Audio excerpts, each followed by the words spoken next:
What was the mindset that went from the Richmond Football Club not doing well for many years to then like, bang, it just changes and you guys are like absolutely nailing it? What was what do you put that down to? Yeah, I don't know if there's one specific thing. I reckon there's two things that I'd love to mention. One of our values became celebrate, which sounded so, like I remember having the conversation with Dimmer, like, this is where we've got to as a group. Yeah. Celebrate kind of feels right for our group. And he's like, mate, we're a fucking footy club. Like, celebrate?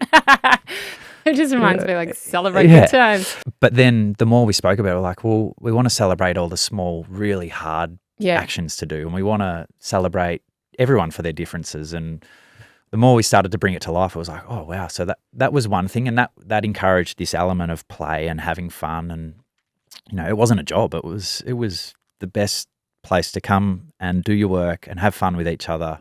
Like, at the end of the day, we're playing a game for our job. Like, and that should be fun.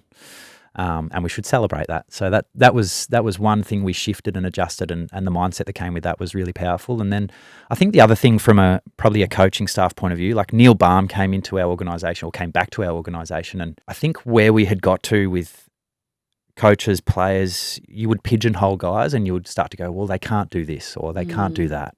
And I think what they started to do was, well, no, they can do this, and that's going to complement what this guy can do. And they started to put pieces of the puzzle together that would effectively create this really well-oiled machine that allowed us to be at our best, and everyone's strengths would kind of hold each other's weaknesses up in the way that they interconnecting it. And credit to Dimmer, our coach, and the coaching staff and footy operations team.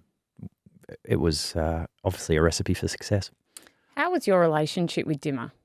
Yeah, brilliant. Like a father figure. I love Dimmer. I still love Dimmer. I read just this morning actually a quote where good coaches make good teams, but great coaches change people's lives. And I think Dimmer has changed so many people's lives with the way that he's led as a coach, but also as a human. And that's not to say that it was challenged at different stages throughout, but to be on that journey both as a coach and a captain, so much of what he taught me was really special, and the lessons that I'll take. And not just Dimmer himself, like Danielle, his wife or his ex-wife, she had a huge role in the way that we lived our lives, as in Brooke and myself, their kids, their involvement in the footy club. Like, it genuinely was a family club, and that's what I loved about where we got to as an organisation.